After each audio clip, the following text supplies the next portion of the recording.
నీతో దేవుని చిన్న మాట. ప్రియ శ్రోతలందరికీ నా వందనాలు. మీరందరూ బాగున్నారా? మీరందరూ బాగుండాలని వాక్యం ద్వారా స్థిరపరచబడాలని ప్రార్థిస్తున్నాను. ఈరోజు దేవుని వాక్యము గలతీ పత్రిక 6వ అధ్యాయం 14వ వచనం. అయితే మన ప్రభువైన యేసుక్రీస్తు శిలువ యందు తప్ప మరి దేని యందును అతిశయించుట నాకు దూరమవునుగాక. దాని వలన నాకు లోకమునకు నేనును సిలువ వేయబడి ఉన్నాము. ప్రియా దేవుని బిడలారా, నాకు లోకమునకు నేనును సిలువ వేయబడి ఉన్నాము.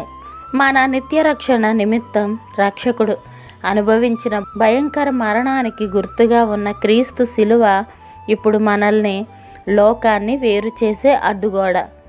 లోకం అంటే దేవునికి, ఆయన రాజ్యానికి, నీతికి విరోధమైన ప్రతిదీ అని అర్థం.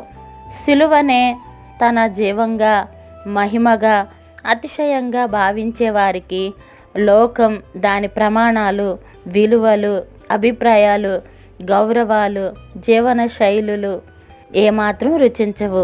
మనం క్రీస్తుతో కూడా సిలువ వేయబడుట అంటే లోకానికి సిలువ వేయబడుట, క్రీస్తు నుండి, ఆయన సాన్నిహిత్యం నుంచి మన హృదయాలను లాగివేసే లోకాశలకు విముఖత చూపించకపోతే మనం ఆయన సిలువ మహిమలోను రక్షణలోను భాగస్వాములము కాలేము.